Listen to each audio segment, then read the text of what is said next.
welcome to Sidewalk Talk, Up and Coming.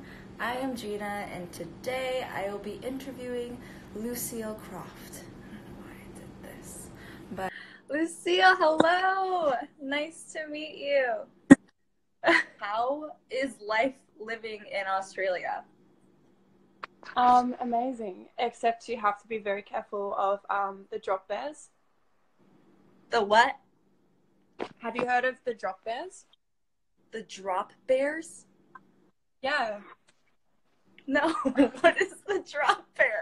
It's like this funny thing that started online. It's not real. It's I think someone put up a photo of a koala one day, and like they photoshopped it and made its teeth look really crazy. And then this whole thing started, it like blew up all around the world.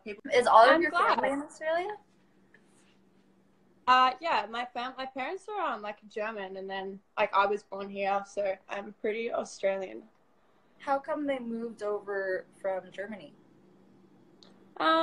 Just when they were young, just wanted like a lifestyle change. And now my mum works here. She just works like in the city, and my dad is a monk, so he like travels around and is staying in New York at the moment. He's a monk? Yeah. No way, that's so cool. You plan on moving elsewhere to maybe even the States, even perform in the States? Because I see it. That's actually what I want to do. I want to move to LA next year. I love Australia. Like, I really love it here, but for my music, like Australia's not quite like the biggest market for me. All my friends that like I speak to and like I'm working on music with are all in the States. All of like the shows and stuff I want to do, like, you know, like EDC's coming up, all that kind of stuff. Like everything that I kind of want to do is, it's in the States. So I'm working on it at the moment very hard to hopefully be over there next year. For some reason, I thought you were just going to stay in Australia. But as a producer, do you think it's absolutely necessary to move to LA? Because that's kind of like the, let's say, like the core of music in the entire industry? No, not at all. The only reason I have LA in mind is because I have so many friends there. So like if I were to move to the States, I'd probably just want to move somewhere like where I'd be near my friends. So like when I move to LA, like I've probably got a bunch of friends I could already like move in with and hang out with. So yeah, I'm looking at LA at the moment. I mean, that could change. Like, I might go there for a month and then not like it. But, yeah, I'm looking at there at the moment. But, I mean, it just depends what kind of music you're doing and, like, what you want to do with it. Australia has got a really good music scene. It's not that, like, I think that Australia is bad in any way. It's just that, like, for my specific goals and where I see myself, like, the States is kind of, like, the market I want to be in. Right. What type of kid were you growing up? I was very naughty. I had this conversation with my mom last week. She said I was such a brat. I love how you use the word naughty. I was very naughty. I was a very like destructive little kid. Like I had a really short attention span. I had ADHD, but like my mom didn't really like believe it. She just thought I was just super hyperactive for no reason. Sounds like my mom. Yeah, and it's really funny that you bring this up because I was chatting to my mom last week because I've been looking at electronic drum kits because I really wanted to buy one. And I called my mom up and I was like, didn't I ask to have one of these as a kid? Like, whatever happened there? She said that I was like, she thought I was too destructive as a child, so she wouldn't let me get a drum kit. So, oh, man. Thanks, Mom. I could be like a killer drummer right now. I don't even have a drum kit. But when I get one, I will suck at it. When you're at school, were you like kind of like the nerdy kid? Nerdy, massive loser. Yeah. I actually was a massive nerd in school. So like I come from a massive gaming family. So yeah, I saw that. I think that's so cool. Resident Evil, Diablo, which is my game. That was my first. Diablo. That was my first all-nighter. I just played Diablo all night, finished the game. Yes, that's my life. My mom plays. My mom's actually obsessed with Diablo. Yeah, so I would like spend all of like recess and lunchtime in the library at school usually just playing games. Didn't have that many friends. I think in primary school I was also like a crazy horse girl. You know how there's like that weird girl in primary school who really wants a horse, but her parents won't buy her one, so she like has like an imaginary one? That was me. No. What about the sharks thing? So you like sharks. You even have right? Is that what you have, the tattoo? Is that it? Yeah, that is the coolest tattoo ever. But what about sharks do you like so much about them? Where you're getting like a tattoo and everything? Yeah. Oh my god. Meet Jaws. Wow. What a I love how you just have that right there. Yeah, right that was lucky coincidence. Yeah, this is Jaws. I bought him when I was hungover at IKEA, and he's like the greatest thing I've ever bought. Best $30 I've ever spent.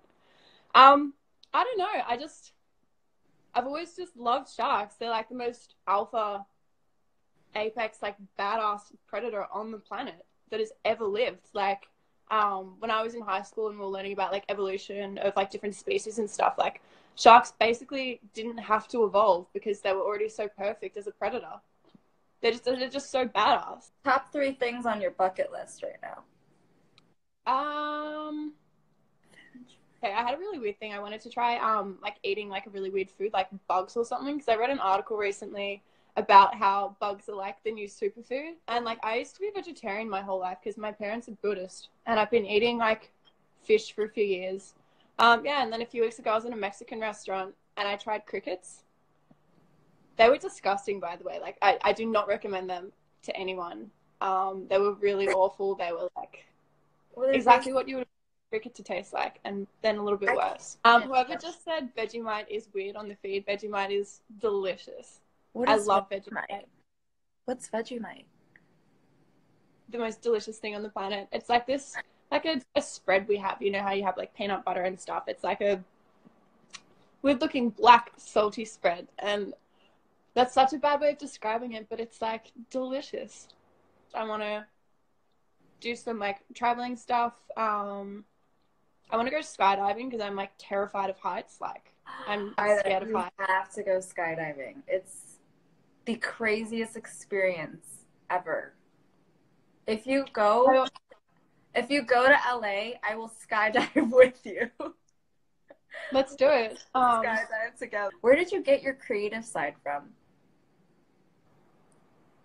I have no idea. I've always liked creating things. Like I mean, like with my music, and like I also do fashion design. So I have a lingerie label coming out. Like I kind of like to use like creating. It's kind of like a form of like expressing yourself, I guess.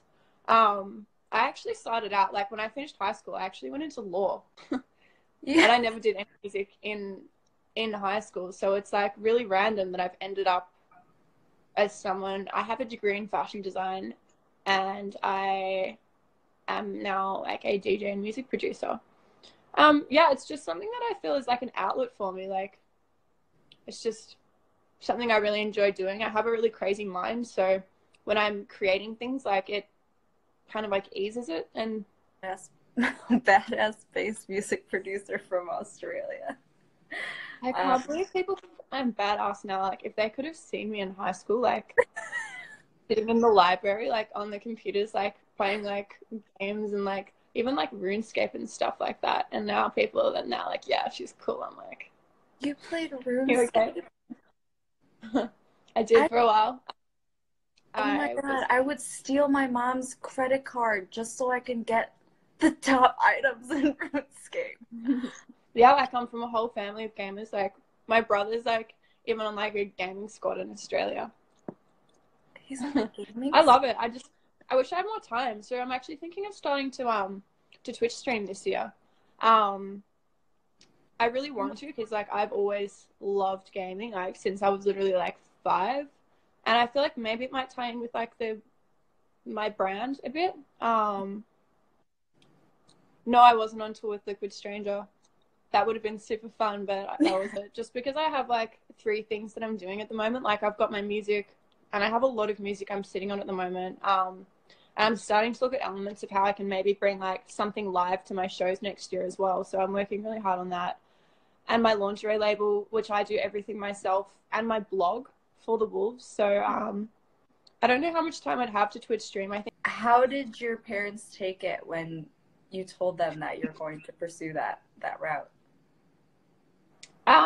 My dad still doesn't really understand. He kind of calls me every now and then and he's like, how's the composing going? Composing. Oh. Yeah, he always calls it composing. It really annoys me. And he's like, oh, you know, like, are you like doing a few gigs here and there? My mom's really cool about it. My mom's like the most supportive lady on the planet. Yeah, they were really confused, I think, because I was in law and like my dad really wanted me to pursue law. But I would go crazy if I was doing like a 9 to 5 office job. Like, I just need to be doing something creative, or I would honestly just like go insane, like more insane than I probably already am. Because that's around at the point where I realized that I needed to like pursue something creative. So I dropped out of law school and then moved into fashion design, and he was not happy. And then I told him I was going to be a DJ as well, and he was like, "What's gone wrong?" So, I mean, you're doing pretty big things as a producer. Is he more accepting of it now? I think that, yeah, I'm so lucky he doesn't have Instagram, so he won't see this. He's just like, I think that the only way my dad will like be down with it is if I'm like, I announce like a world tour or something, or I sell out a show of like 5,000 people. When I first started DJing, I was actually a techno DJ. So I was playing like really dark, like disgusting techno at this club, and it was not what my friend had booked me for. I think he thought I was going to play like R&B. It was good though, but he like came running in and he's like, "What are you doing? Like, what are you playing? You know, like this is an R&B room." And I was like, I don't have any R&B. Like, I have some Sven Bath. So that was really funny. That was a really weird first experience because people were coming up being like, "Where's the R&B room?" And I was like, "Well, you're in it, but I don't have any R&B." And then the first time someone recognized my music was like my original music. Someone who I have looked up to for a while, who I'm not going to like say, messaged me on Instagram about it, and they were like, "Hey, the DJ who was warming up for me somewhere in Vegas like played this song and he Shazammed it and it was my song, and he asked to hear more stuff." It was really cool because it's an artist who I quite look up to. I even still look up to this person, and since then, like, yeah, like we speak quite a lot now, and I can like send him my music all the time for feedback and stuff. But he came across me just through Shazamming me. Or do you face any challenges musically, or just in general? Yeah, in general, lots of issues and problems. For music specifically, yeah, I've had a lot of problems because I didn't like grow up with any kind of like real music in my life. Like, I mean, I would listen to music flat out, like nonstop, but I wasn't really learning any instruments. So when I decided I wanted to produce things like musical theory and like learning chord progressions and what key things should be in was a lot for me to get my head around. I'm still a little bit basic with it sometimes. I've got like notes and like little things and stuff I need to refer back to all the time to follow. I'm learning piano now. But at the time, like when you're learning music and you don't have a musical background, it is like rocket science. It's just a whole new world. And it was really frustrating for me. Also, like when you're like doing something creative, it's kind of hard because you can't just sit down like you would like an office job and be like, all right, cool, like let's work. Like, and I have a very fast mind. Like, you know, I do have ADHD, so sometimes I'll go to sit down and I want to work on something and nothing's happening. Like there's like 20,000 explosions going in my head, but there's no like music ideas. So that can be frustrating, especially as well, like, you know, when you're trying to like portray something in particular in your music, like, you know, whether you're trying to write something that's like moody or like sad or just something like you have an idea of where you want the direction to go and you just can't quite nail it. That drives me insane. I just produced mainly on my MacBook. I'm on FL Studio. I was on Ableton, but I've made the switch to FL now. I don't really use like a whole, like much equipment outside of that. I really just do everything digitally at the moment, but I've been looking at some stuff lately. Like I was on the Roland website last night and I'm looking at some fun toys to get to add to my studio at the moment. It's not that I wasn't a fan of Ableton. It's just that when I was in the process of like learning everything. He was on FL, so I thought that I would give it a go because I would find what he was teaching me a lot easier if I was on the same door as him. I mean, I do like Ableton. I still use it sometimes randomly. I kind of switch between the two sometimes, but I'm mainly FL now. I find that I work a lot quicker in FL. I read that you put together mood boards. Yeah, I do. I have one in here. Can I see one? Can I actually see one? I'm so curious to see these mood boards. So it's like it's not like synesthesia, but I have like a thing. Like I often I create mood boards for my songs because I kind of see sounds in pictures. So if I have an idea for a song, I will make a mood board of it. So I remember like what I want the song to sound like. I know how weird that sounds, but I think that is the coolest thing. Wow. So this is for my EP. It's got 2 different ideas to it. So there's like a light side and a dark side. Right. Yeah, I have like 10 of these, but this is just one that's sitting in my room. I kind of like a lot of colors to that one. Mm-hmm. That's so cool. I've never heard anyone do that before. Do you mix and master your own stuff? No, I would love to say I can master, but I cannot at all. I sometimes try and like do the mix down myself. It just depends on the song. Like sometimes I'll hear it and I'll be like, yeah, I'm happy with this, and then other times I'll just send it to someone else. Yeah, I don't do any mastering, and a lot of the time I think that my mixes need work, so I will send them to someone else as well. But I'm trying. Like that's something that I'm actively working on to really improve on mixing. So with your lingerie line, with your blog, and even, you know, we like outside of this interview, we kind of brushed on, you know, a mentor program or like something mental awareness related. What drives you to make these ideas and follow through with it? I don't know. I just have like a vision for everything. You know, I never wanted to do like just music. Like I had a whole idea for like this, like not a very good one, like a triangle. You know, I love making clothes. I love designing things, and like Bad Wolf is more than just a brand. You'll end up seeing this over like the next year or two, but it's going to be a lot more than just like a lingerie brand. Like there's a whole movement behind it.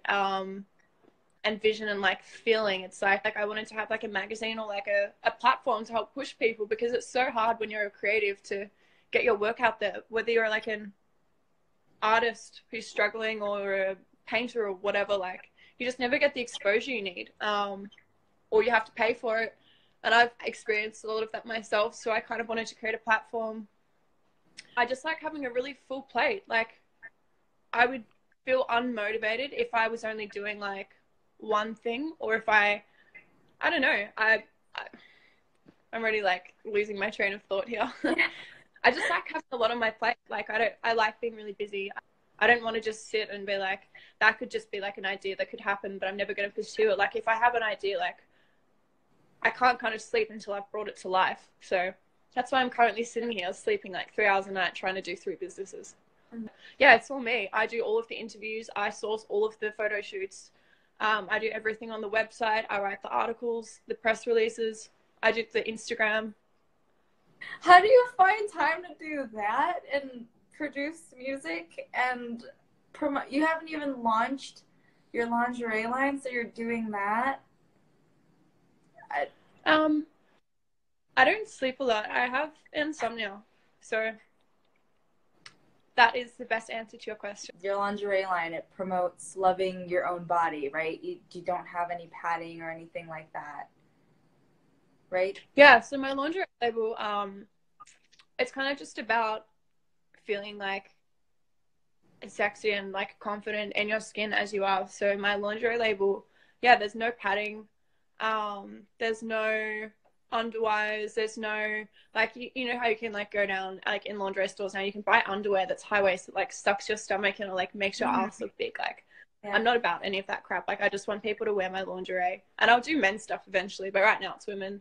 Just stuff that you can wear that like makes you feel sexy and like confident and like hella good, just exactly how your body is, whether you you know, feel like you're really fit, or you haven't been to gym in 3 months, or you feel like you've got a bit of like, I don't know, extra curves on you, like you should still just feel like really good about yourself as you are. And like that's what my lingerie is kind of like, that's like what the idea is behind it. Like, so it's all very see-through. It's very minimal, but it's still quite sexy. And then For the Wolves HQ, it focuses on promoting or pushing creative people. Yeah, so it's not just music, although a lot of my interviews are around musical people just because I'm in the industry. So I like interviewing DJs and producers and stuff. But yeah, so if you go on there, you'll see that there's like a lot of photo shoots. Like, so it's kind of like a magazine format. I want to turn it into a print magazine eventually, just maybe like not for like a year or two. Mm-hmm. I have a lot of other things to focus on. I really want to start focusing on music. As soon as I get Bad Wolf launched. Right. And then you brushed on the idea of a mentor program to help. Yeah, so I have this whole industry is just really tough. Like a lot of people who I know who are like touring really heavily, like big artists and stuff, like a lot of them have got like quite like bad like mental health problems, you know, whether it's anxiety or depression. I've suffered from really bad anxiety myself. I've had like bouts of depression in the past. It's just when you're like trying to be an artist, especially when you're struggling, like, you know, you're always just faced with like constant rejection and, you know, feeling like your stuff's never going to get heard and just always worrying about everything, like, you know, whether it's money or gigs or releases. Like, it's just a really stressful industry. And like creative people are so hard on themselves. Like, they might be creating the most amazing piece of art, but like we'll look at it and we'll think it's trash and we'll think that we're trash.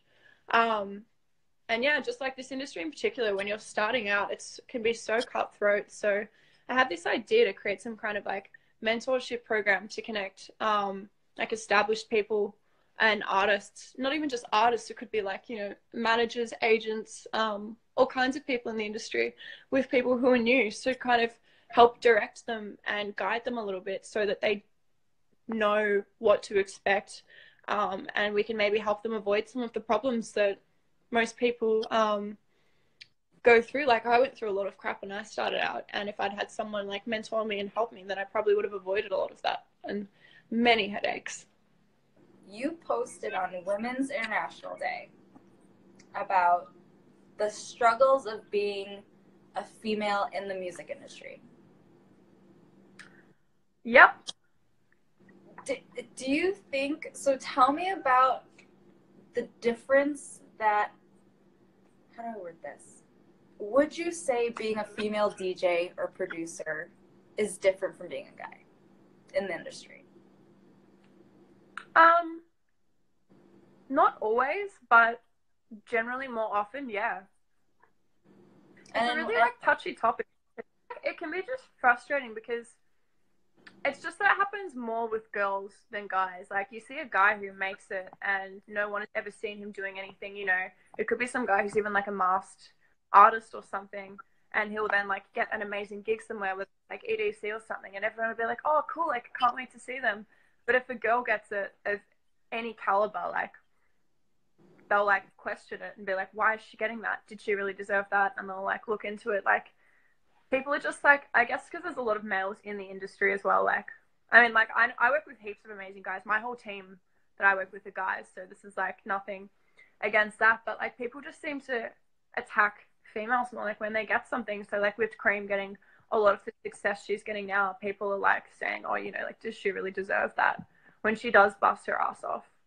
And like Alice in Wonderland copped a lot when she was blowing up. Rez copped a lot for a while when she was starting to blow up. People were saying like Dead Mouse, she was like just a project that Dead Mouse had created. And yeah, like, you know, people never really second guess any guy, but like any woman that comes up, like she'll get like scoped at. People will like look at her in depth and everything she's doing, and they'll look at things like what she's wearing, what kind of music she's playing. They'll look at stuff like that. Whereas, yeah, I guess like guys never really have that, which is a shame because it should be even. You know, like there's plenty of guys out there. I mean, there's plenty of women out there who are like incredibly talented. You know, there's guys out there who have stuff like ghost produce. Like it's pretty even, and everyone should just treat it like that, but they don't. It's getting better though. I mean, yeah, I completely agree. Both parties have equal rights, and like both people should be given a chance. You shouldn't look at someone who's a female and be like, well, like they can't be real. Like people look at me all the time. I get bookings come in all the time through my agent for stuff, and they're like, try to book me for stuff, and they don't even listen to my music, even though I have like quite a lot of music out now, and they'll just book me and be like, yeah, you know, we just want to book her for a gig. Can she play like, you know, just R&B and like top 40? I'm a bass artist, you know, I play like heavy bass house and mid tempo. Like I'm not gonna play Rihanna for you. I'm gonna play like something like disgustingly dark, Hazel or something. Seriously. Personally, yeah, and I hate that all the time. Like, well, personally for you, was it hard to earn respect? I'm sure you've earned respect now, but when you're starting up, was it hard for you? Yeah, and it still is, to be honest. I'm still working hard on it. There's a lot of people who think that I need to prove myself, but I don't really care about those people. I just kind of try and like do everything I do with kind of like pretend like I have like little like horse like blinkers on. Like I just like look forward. Like, you know, it's really easy to get so absorbed into what everyone's saying about you, and trying to prove every wrong personally and like impress them and stuff. But I think that you just need to focus on what you're doing, and either like they'll fall in line and be like, this is great, we're going to support her, or they can just get left behind, really. I think a lot of people get consumed in that world of it is really what people think. To get consumed, especially when there's people who are talking about you. Like I've read threads about myself online of people pulling apart my music and my DJ sets. Like I'll post a video, like the type of videos I generally post on my Instagram, me DJing, it'll be like a drop video. So I'll just have like me DJing and like, you know, 10 seconds of the build up and then the drop, which is obviously like the best part that the crowd reacts to. That's what most DJs do.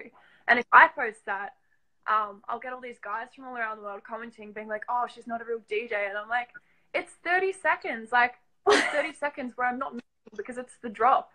Just because I'm dancing or I'm having a good time, that doesn't mean I can't DJ.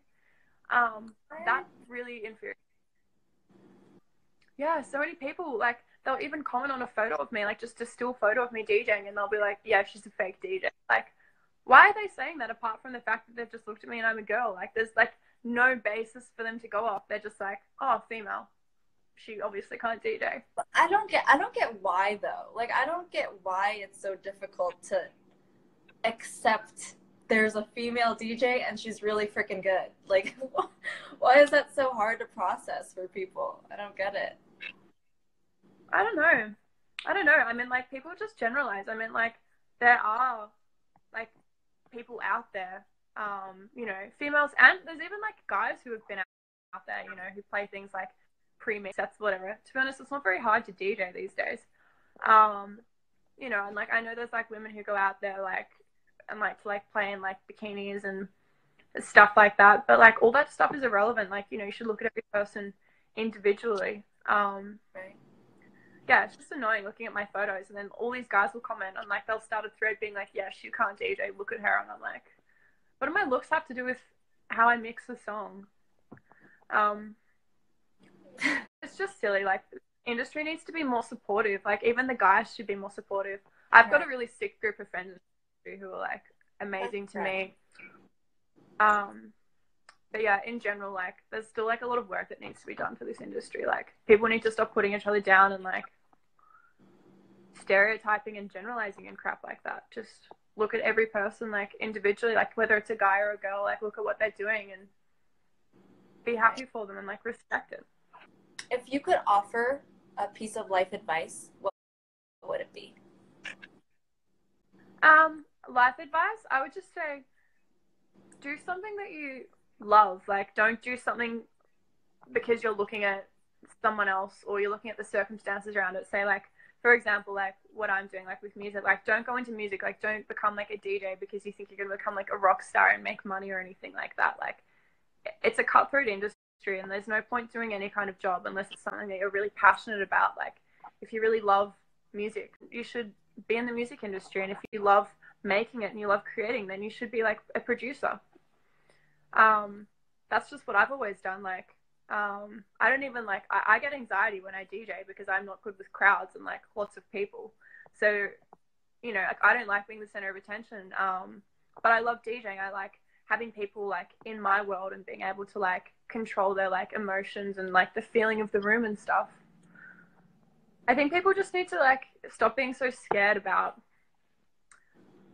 just like becoming something or like being successful or having something at a certain age. Like just figure out exactly what it is that you want to do and just do it, and don't worry about anything else. I mean, you know, some of the most successful people in the world didn't get their first break till they were like 30 or 40.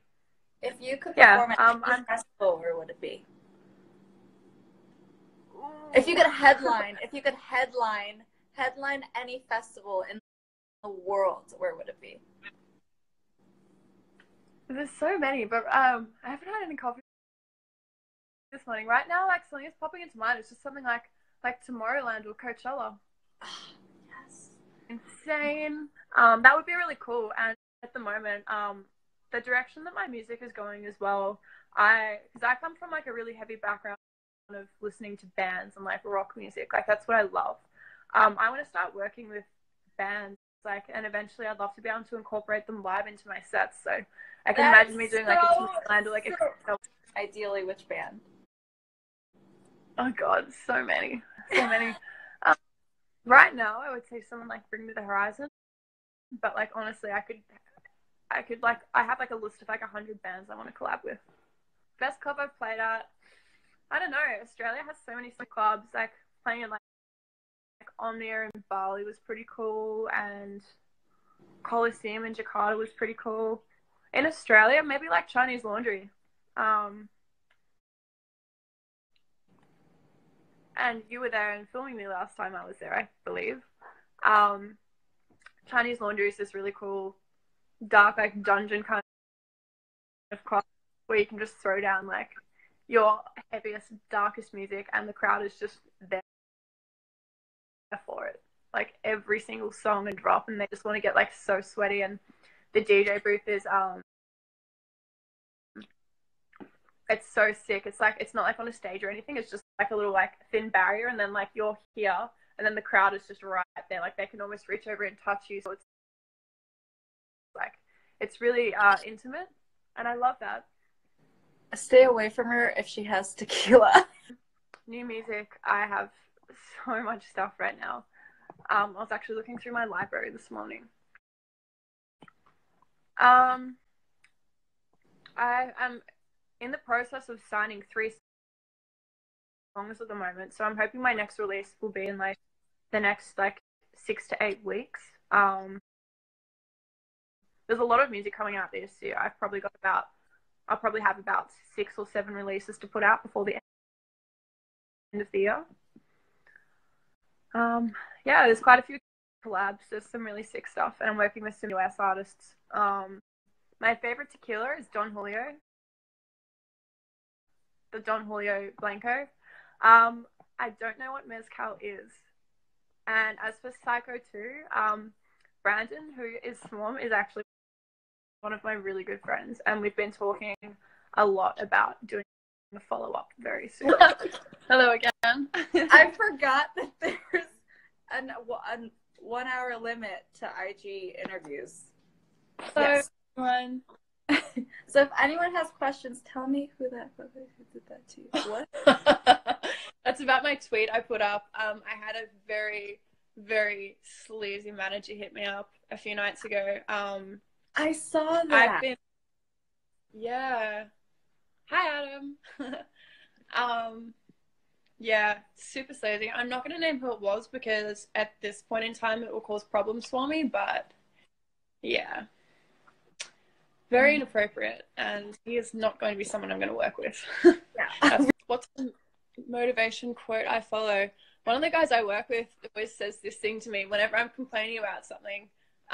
He always says, "No one cares, work harder." And that always sticks in my head. There's another quote that I always that's always in my head. It's something about saying your future self is watching you right now. Like, how would you feel about that? The quote says something like that, and that always freaks me out, thinking, like, imagine looking back on your life and, like, seeing all the time you wasted. I have this name. The Tomb Raider of bass. Oh my god. The Tomb Raider of bass. That's the best thing I've ever heard. I love that. I'm glad you liked it. When I started DJing, I was gonna have a cool stage name, but I just couldn't think of anything, so I just started getting put on flyers as Lucille Croft, and then here we are. I'm still Lucille Croft. Biggest musical influence? Gesaffelstein. Oh, and 9 Inch Nails, which is a band. I love 9 Inch Nails. Yeah, they're my favorite band. They're like a massive influence to me. I'd love to work with. I don't know who I'd like to collab with. I'd really like to do something with someone like Keizo would be really cool. Like Skrillex, like every person will say ever. I don't think there's a single producer on the planet who doesn't want to collab with Skrillex. It would be cool to work with someone like Rez, like Alice in Wonderland. There's a lot of people I want to work with, really. Sound design, yeah. Yep. Myself. Favorite person in the world? Trent Reznor.